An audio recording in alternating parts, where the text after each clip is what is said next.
Hey,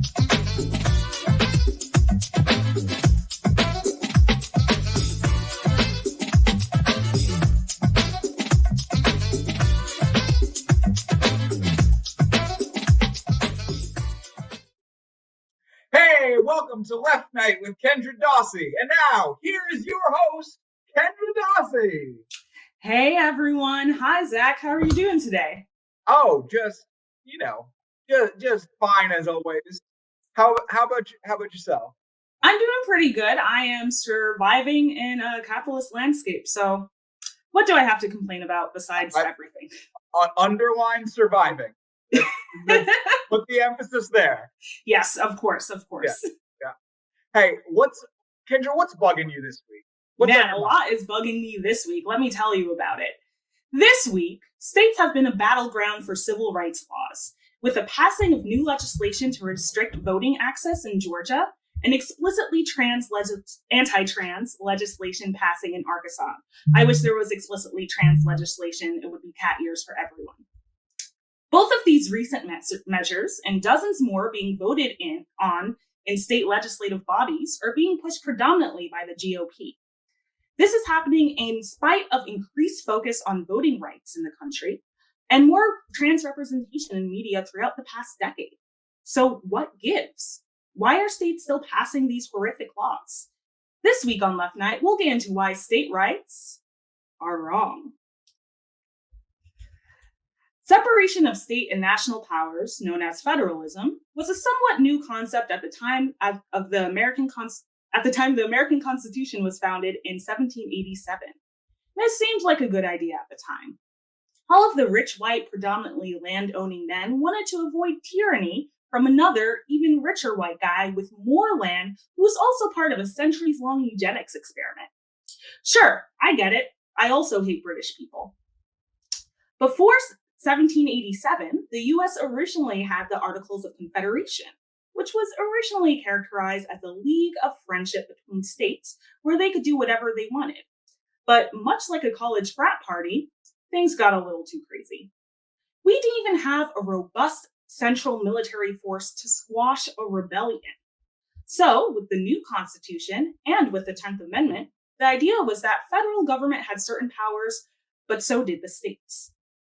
As time went on, and as owning human beings became more of a hot topic, state rights became more and more of an excuse to keep the institution of slavery. We had a war over it. Then there was a state rights argument about letting Black people have the same schools as white people. Now, state rights mostly comes up as a topic around same-sex marriage, weed, and guns, which to me sounds like a pretty cool political party.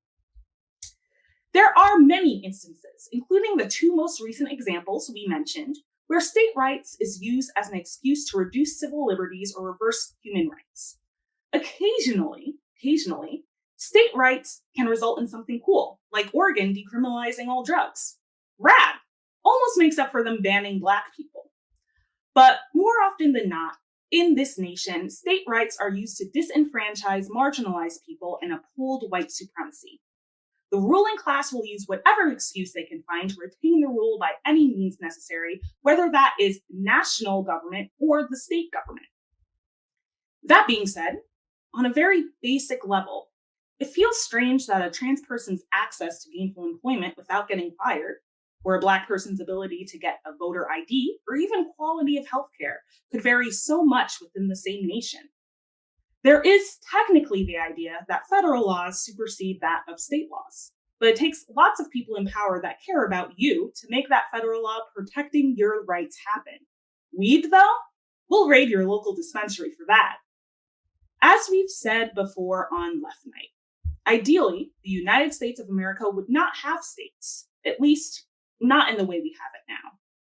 But most importantly, we wouldn't have this piss-poor excuse to enact transphobia and voter suppression on specific portions of the population, with very little interference from the federal government. The foundation of states in a white supremacist and capitalist country impedes the idea of liberty and justice for all. If you, like many others, are feeling mad about the recent legislation being passed in Georgia and Arkansas, unfortunately, one of the ways we could get people to listen to us is just by calling lawmakers incessantly and annoying the shit out of them. So this is one of those cases where you can call your lawmakers, make a big stink about it, and then hopefully something will happen where these are reversed. But we stand in solidarity with all oppressed people in this nation, including those in Arkansas and Georgia. We'll get back to you after this commercial break. Today's Left Night is brought to you by not getting your ass kicked. Don't get your ass kicked. It won't help you and it won't help anybody else. Stay safe, be cool, be a good person. Don't get your ass kicked, all right? Support unions, support people of all different races, creeds, religions, sexual orientations, gender identities. Don't get your ass kicked, okay? Because if you're veering away from these very simple rules, you might be in threat of breaking the number one rule of this ad, which is don't get your ass kicked. All right? Be cool. Be nice to others. All right? If you got to learn, sometimes there's bad people who might want to kick your ass. If you got to learn how to not get your ass kicked, figure it out. Learn it. But don't get your ass kicked. All right? If you can't remember, follow this simple acronym. D, don't get your ass kicked. O, only be nice to other people, especially the ones who are your comrades. N, never insult somebody who might be able to kick your ass. T, time to think about what you've done if you're in any way being threatened by the idea of getting your ass kicked. Get your ass kicked. I don't feel like doing all the other letters. We're going to combine that all into one letter. Get your ass kicked. A thing that you don't want. Be cool. Support others. If somebody who is cool is getting their ass kicked, stop it. But above all, watch out. Don't get your ass kicked. Don't be a scab either. That's a whole other thing. I mean, it's related though, because scabs get their ass kicked. Wow, Zach, which overzealous white leftist did you make that? Advertisement for? It's for all of them. Okay, I was about to say, who got their ass kicked at a rally? Who was trying to like throw a trash can into a window against the wishes of every person of color at the protest? I don't know who. It's a general public service now. General statement: don't get your ass kicked. Unless you're a person who deserves to get your ass kicked. But like, if you are that person, then you should just not do the things. Yeah, just shut up. Your ass kicked. Just shut up. Just shut up. Respect a woman and be quiet. Yeah, I get it. Yeah. Amazing public service announcement. Thank you for being such a great mentor to the youth of today. I can't take all the credit. The dark money that funds our show wanted that public service announcement. So them Soros bucks. So excited to get my check for being a revolutionary in the mail. Right. Anyway, Zach, what's going on this week? So first, let's get to our beloved segment that we are continuing again this week, where we take a listener or viewer question. I guess somebody could be a listener; they could just not be looking at us, just listening. But viewer question. Last week we got one from our great viewer Girth to Mars, who asked, "At what point in the job's progression do you move from worker to management?" So this is a very interesting question. There's certainly a lot of labor. It makes sense that most of our questions so far have been labor related, because that is most relevant to the people who are listening. So when it comes to labor and management, we have a sort of a Marxist understanding of it, of sort of an upper class and lower class. But in terms of how most people have their workplace, it's so much more than that. So it's not always clear. So yes. What is your advice in a situation like this? Yeah. So I think something that is good to kind of like point out is that so of course you have like kind of the big boss at the top and then all the workers. But now, especially now when there's kind of like been a growth of administrative or like white collar tasks. There's a lot of people who are like, I guess, middle management. Mm-hmm. And to think about it in terms of like Marxist terms, as I understand, if I'm wrong and there's a Marxist scholar watching, then correct me in the comments. But there's the idea of the petty bourgeoisie, which is like someone kind of in between who is in a position where they can either side with workers, the people that they are managing, I guess, or side with management, the people who manage them.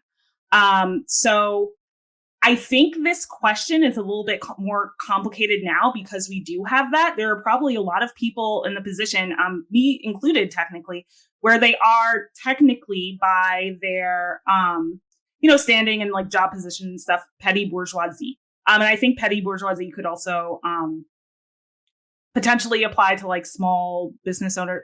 Yeah. Generally, petit bourge is like small business owners. People who petty bourgeoisie means that you make some of your money based on your labor, but overwhelmingly your income is based on your ownership of some sort of means production. So that's like a small business owner because some days they're in the shop, but ultimately their money is coming not from the labor they do in the shop. Yeah. Most of it is coming from their ownership of the shop. Yeah. So with that understanding, would you say like middle management could be petty bourgeoisie, or do you feel like that's completely separate? If they have stock in the company, or some sort of compensation based not on their wages, but on sort of the how well the company does.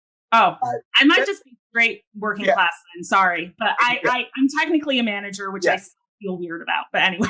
The phrase that I hear more often now, like it's sort of become like a buzzword, almost to the point where it's sort of lost its meaning, is like professional managerial class, the PMC. Yeah. For people who are technically of the proletariat, of the working class, but hold some sort of professional managerial role. Okay. But yes. So I guess that's me. Well, at what point do we move from worker to management? At what point am I no longer a worker? Yeah. So I think it's one of those things, because ideally in sort of my picturing of what like the sort of perfect labor environment would look like, management wouldn't be a thing that sort of from the top they assign people to manage people at the lower. It would sort of be more of a bottom up, where the workers would elect one of them to be the manager, to sort of work through. So it would come from bottom up, where the people. I believe that the workers should get to decide who is running the company, because the company is the product of their labor. Yeah. So in absence of that sort of system, it's hard to decide whether or not you're making the right choice, because even if you think you are representing the workers, ultimately you were chosen for that decision by the people at the top. So I think if you are sort of pushed into, I think you can make a very strong argument for becoming a manager if you believe that you will better represent your fellow workers than somebody who otherwise would be chosen by the company. Okay. I think you can I think you can justify your decision to sort of climb that corporate ladder if you believe to be a better advocate for the other workers than an outside hire, so to speak. Okay. Yeah. But I think if you are, it's hard to tell somebody, like, especially in a situation where like now, like, wages are so stagnant, and oftentimes you're not going to be put in a better situation. I mean, the best option always is always going to be to try to unionize. But it can be hard, and sometimes the best option for you might be to move up. So I think if you're going to move from worker to management, I think you have sort of a moral obligation to not become the mouthpiece for the upper management and to become the advocate for the workers, which is hard. But I think, and it's hard to define when you're doing that. But I think if you are thrust into that situation and you do feel that you're going to be a better advocate than that the workers would be better off with you moving into management than you not. I think the best you can do in that situation is to the best. I mean, you also can't get your ass fired because that doesn't help anybody. Yeah. But to the best of your ability, be the advocate for your workers rather than the mouthpiece for the management. Yeah. So, do you think I'd get killed in the rev? I don't think so, because I think I know what side of, I know where your loyalties lie. My job position does have manager in it, though. Yeah, but but when push comes to shove, I don't think you would be on the, I don't think you would be like, oh, well, it's more important for me to hold on to this managerial position than to join the revolution. There were Imperial Guard members in Russia who defected, and there were Chinese landlords who agreed with land reforms. These people exist. When the time comes, you make your. I mean, yeah. Knowing where your politics are and where you stand, I don't think you are in danger of the revolution coming for you. Thank you. I'm gonna walk into the revolution with a Fendi bag. Anyway, what's been going on this? You stole it. It's fine. I probably honestly, I don't really like.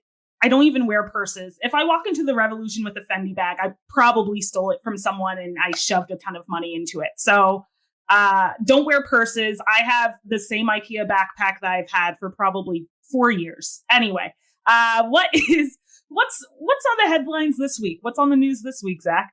Well, first, this one doesn't have very much to talk about, but in my new segment of the thing I read on CNN that made me laugh the hardest, here's a headline from CNN this week.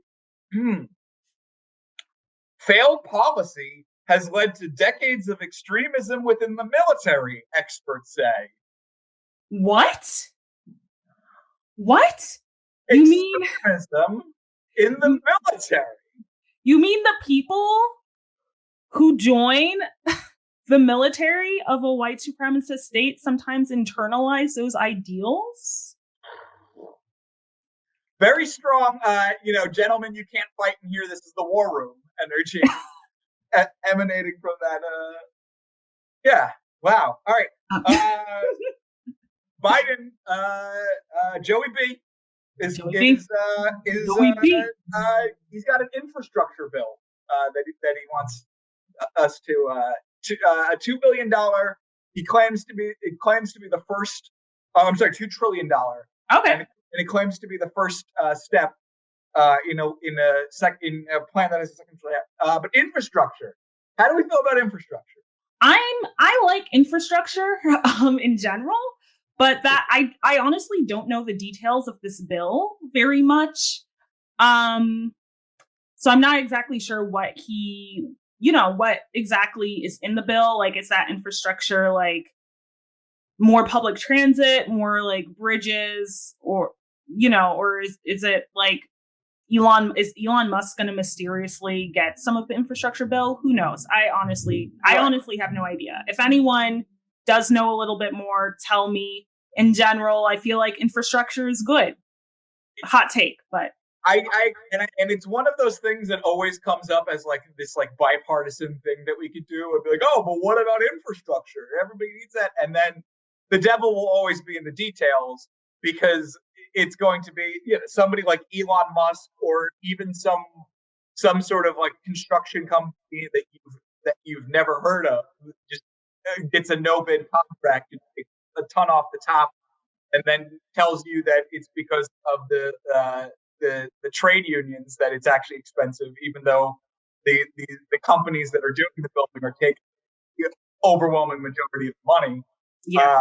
It's going to be always and almost inevitably will be one of those situations. That was the case sort of when Trump had an infrastructure plan that never came to fruition.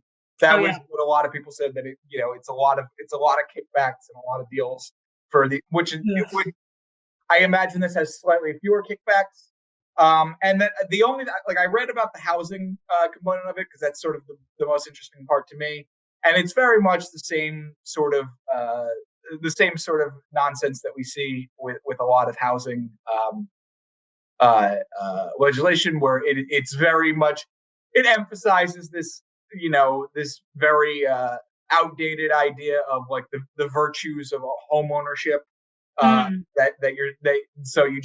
just going to try to build up home ownership as if it's not what they tried to do in the mid 2000s, and none of that has been fixed, and will lead to the same housing crisis. And like a lot of the sort of energy, there's a lot of like energy efficient home stuff, but it's not upfront money. It's all tax returns, which if you don't have that very much money, it doesn't do very much for you. And then there's some interesting stuff about getting rid of exclusionary zoning, which number one will be fought, and number two, I in theory I like removing exclusionary zoning, but it has to be sort of added with about 9 other things in order for that to mean a just housing economy, and not just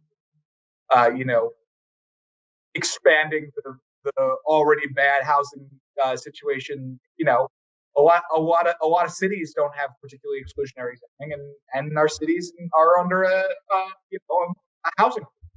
Mm-hmm.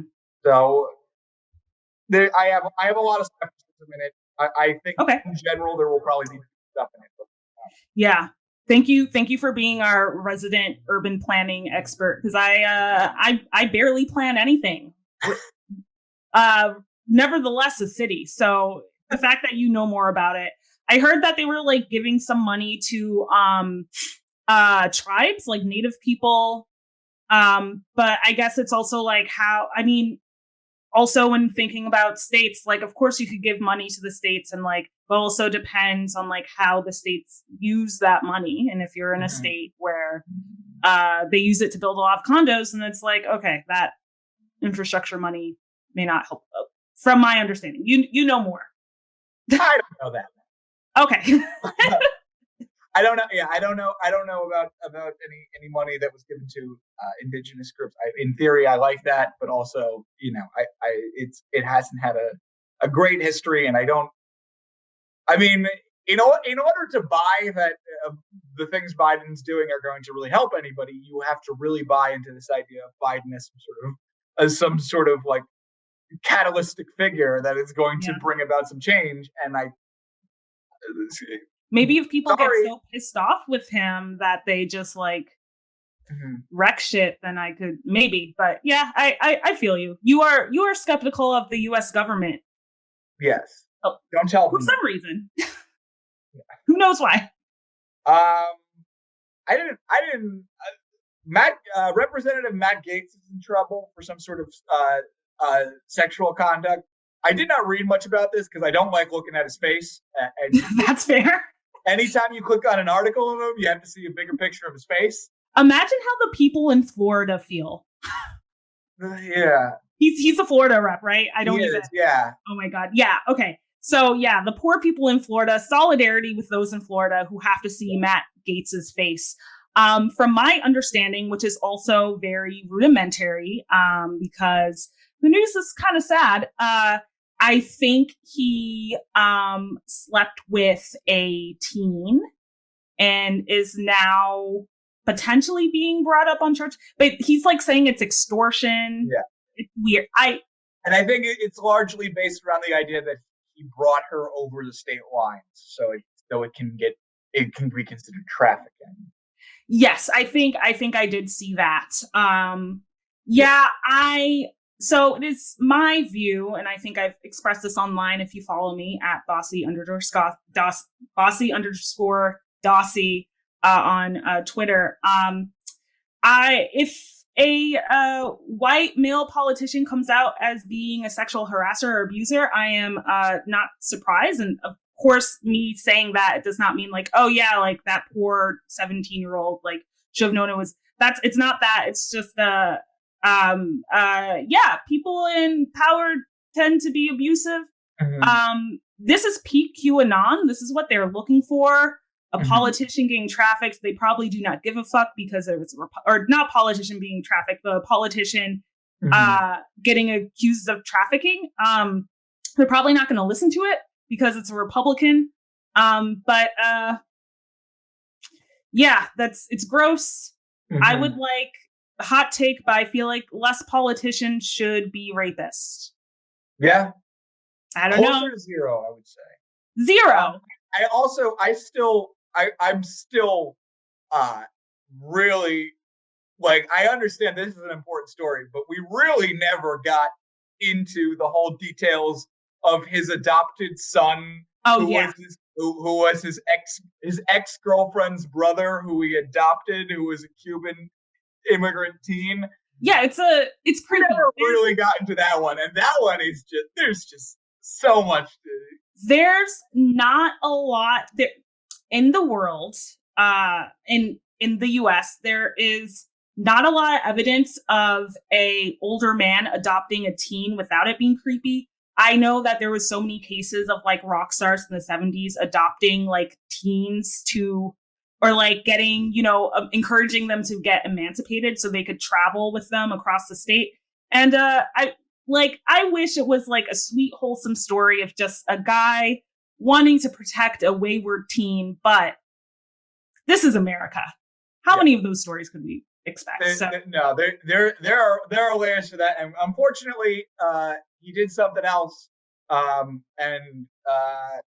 we're gonna be more focused on this, and we'll never get a real closure on the story of Nestor. Was that the boy's name? I think it was. Yeah. We'll never get. Yeah, I hope that kid's okay. Honestly, that's just like such a. Yeah. Nestor, come on the show. Help us figure this out. If you want to, Nestor. If you don't feel comfortable, I understand. But we are here for you as random strangers who dislike Matt Gaetz. We're here to help you process. Very in 20 seconds or less. I keep seeing when I scroll through the news, I see every once in a while I see Meghan McCain's face. Should I care? No, she did something. She did another stupid thing. She was like, I think, in reaction to the recent dialogue around anti-Asian hate crime, she was like, oh, should I get fired? And should someone Asian replace me just because we want more Asian representation? And everyone was like, yes. Sure. Yeah. Thanks, John McCain's daughter. Yes, you should get fired. No one cares. Yes. I mean, yeah. And then I guess if we're going to close out on something, a sign that things are coming back to normal, Bonnaroo is scheduled. They released a lineup for September. This nation is deeply troubled. I recommend, if you want to age yourself very quickly, try. I already have gray pubes. I do not need to go to Bonnaroo. Okay, like I know. I'm just saying, you don't even have to go. Just read the names in small print on the poster and tell me how many of them you've actually heard of. Probably none. I listen to 70s jazz. I'm the least cool person. Goddamn. My friends in high school used to go to Bonnaroo, but my mom wouldn't let me. And I think the time of me doing drugs with strangers in a field while listening to music has passed. I've passed my prime. So I went to one music festival ever. It was 45 minutes from my house. We were able to camp close enough to where you could see the stage, and there was an indoor bathroom. And nice. I'm never going to go to another one because I don't expect to see that level of commitment to keeping me comfortable. I understand. Do you have any closing remarks this week, Zach? Yeah, I'm going to make a really quick closing remark. If I have a dream about work, my job should have to pay me for the hours I spent dreaming. Because it's their fault that I'm dreaming about being at work, So they should have to compensate for me for that as if I was working those hours. The only problem with that is that it would become very hard to track the hours, and they would probably make me wear like one of those weird watches that tracks you while you sleep. And then I would just have like a work watch tracking me while I sleep, which is terrifying. So I don't know how they're going to compensate me for that, other than they should compensate me more, and they should compensate you more. Everybody should be getting paid more because we're dreaming about work, and that's not fair. Wise words, Zach. Man, imagine how much money I would rake in by just having stress dreams about work. It'd be so much. All right. Thank you, everyone, for watching. Stick around for Quarantine Action Wrestling. And please remember, 2MB Studios does now have a Patreon. You could sign up, get special bonus episodes, bonus content, and cool, like hip little things. Go to the 2MB Patreon and support our work that we do for free. So thank you and have a great day.